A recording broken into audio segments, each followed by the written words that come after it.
Papa pa. Yung bag niya para. So, today, ito yung aming ulam. Tapos, pinabili ko si Papa ng ketchup sa tindahan.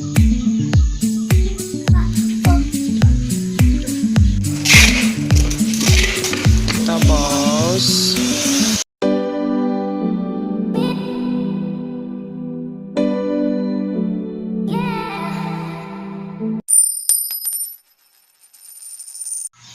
hello guys, good morning. So kakagising ko lang, buti nakapaghilamos na ako. Kasi inumaga ako nang gising, kagabi si Papa, ang tagal niyang natapos maglongganisa. Kaya ako hindi ko na kinayanan, talagang natulog na ako kasi sabi ko maaga pa ako gigising bukas. Kaya ayun, tapos ang dami pang kalat kasi pag siya naglongganisa, kalat-kalat pa ng ano. So, ako magluluto na ng ulam. Itlog yung nilutuin ko ngayon. So, madali lang. Kasi mamaya, maga kaming alis ni Hagrid. Tapos, i-ano ko lang siya sa labas. Ipapasyal. Ayun. Tulog pa ngayon. Ano na, 5:13.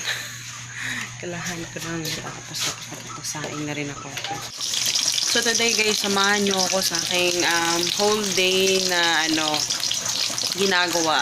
Dahil marami nang kasabi sa inyo, marami sa'yo kung pwede ko bang gawin itong kung ano talaga yung ginagawa ko kada oras, sa buong araw. So ayan, samahan nyo ako sa ang ginagawa ko talaga sa umaga talaga is pagising ko. Gising talaga ako is nasa minsan 4:45.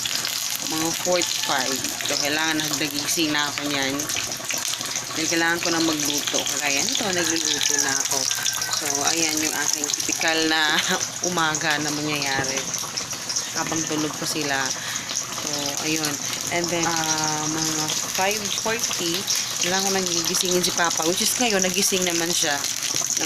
Minsan nagigising na lang siya, hindi ko na kailangan gisingin. Siya na lang gumigising. So, ayan. And then, pagkatapos ito, sa umaga guys, sinasabayan ko si Papa kumain. So, it's 5:55 guys. At natatapos na akong magluto. Pero, kailangan ko pang, actually, nagising na pala si Hagrid. Ayan, gising na. Nawala na naman siya sa mood. So, si Papa dapat nakaligo na yan. Pero, hindi pa naligo. After kong magluto, kailangan kong kunin yung bag ni Papa yung bag niya para yung sa kanyang baon. Lagay na yung baon niya at saka yung tubig. So, ganun. So, today, ito yung aming ulam. Longganisa. Hanggang longganisa? Ha? Nag-baby kasi ito eh. Tapos, egg. At wala kaming spinach today dahil naubusan kami ng spinach. At kailangan ko pang bumili mamaya. Ayan. Tapos pinabili ko si Papa ng ketchup sa tindahan, 10 pesos dahil sarap na yung aming ketchup. Dito sa bahay, ang bilis maubos ng ketchup. At itong aming hot sauce, ito na yung paborito namin. Naglalagay kami ng hot sauce lagi. So, ito na. Nalagay ko na yung baon ni Papa. Tapos, nilalagyan ko siya ng ulam. Ayan.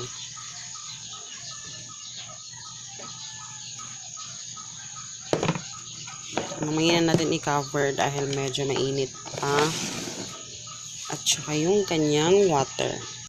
Baka nagtataka kayo bakit ang konti lang ng ulam. Actually, bumili pa din siya ng ulam doon kasi may allowance naman siya sa kanyang lunch.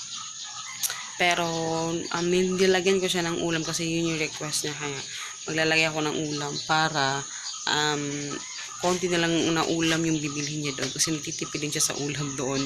Kasi, yung allowance niya, minsan, pag,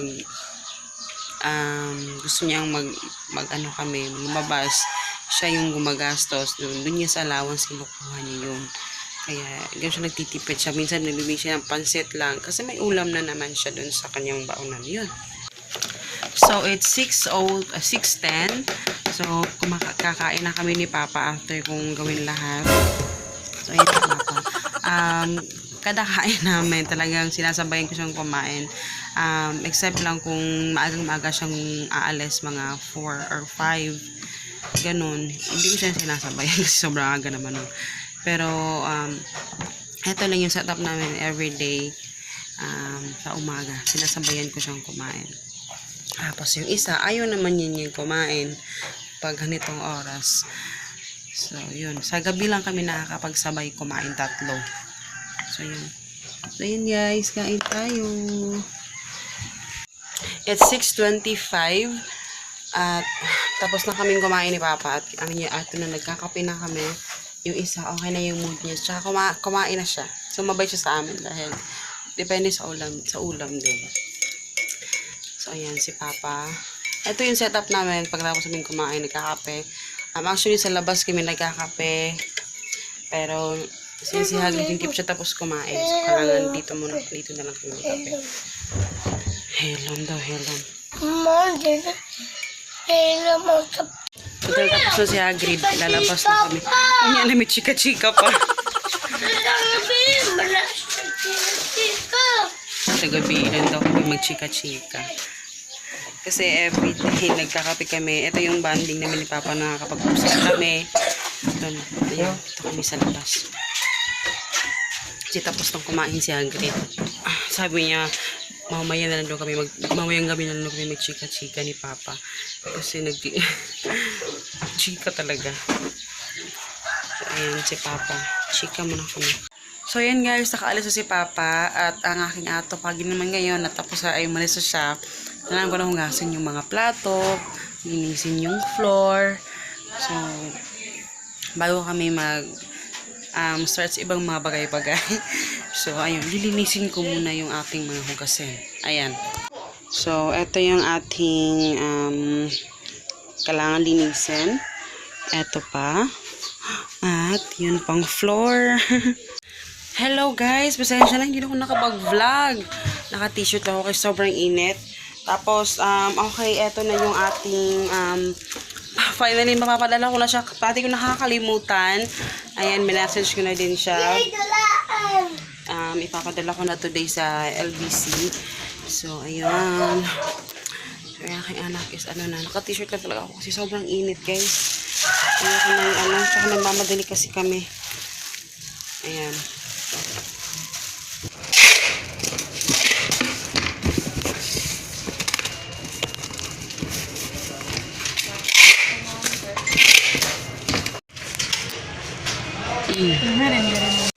Hello guys, nakarating na kami at ako na pala yung yung giveaway finally. So yun via LBC. So tomorrow aabot na yun sis. So ayun, congratulations sa nanalo pala. At saka bumili ako ng ulam sa labas lang kasi anong oras na, pag alas 10 ng kutom na kami. Yung mga paninto ko sa likod ko. So, ito yung mga binili. Ito, bumili ako ng langka. Ayan, yung sarap. Ata to? 10 pesos ata yung serve niyan. Tapos, paksiw. Sabaw sana yun. Kaso, ang liit ng isda. Ito, paksiw. Ayan, isda na paksiw. Kami lang naman dalawa ni Hagrid ang kakain. Kaya, okay na ito. Nagsasaing lang ako guys. Hindi na ako bili ng rice doon sa kasi konti lang yung rice nila.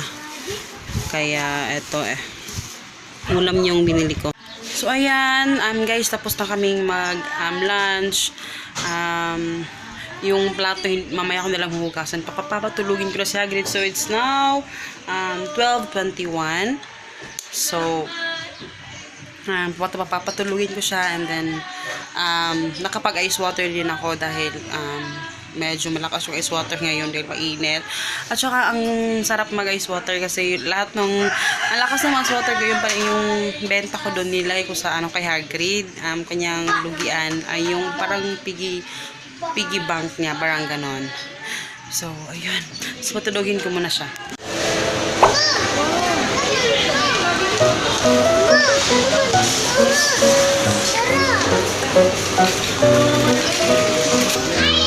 Bibi, diri bi, diri bi.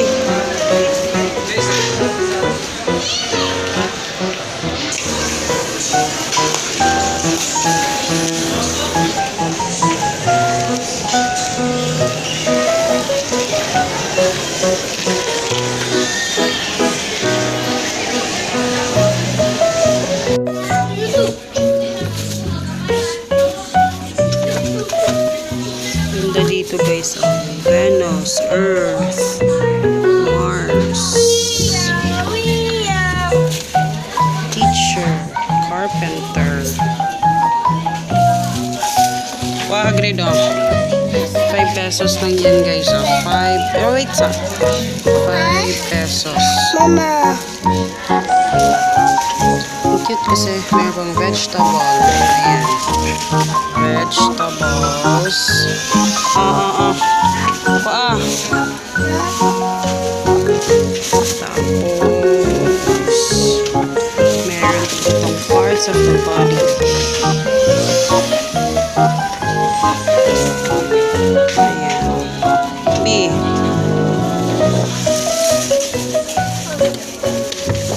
And then fruit.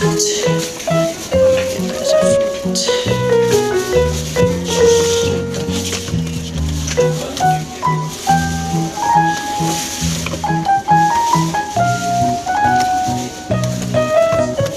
Marine animals. Prawn, green mussel.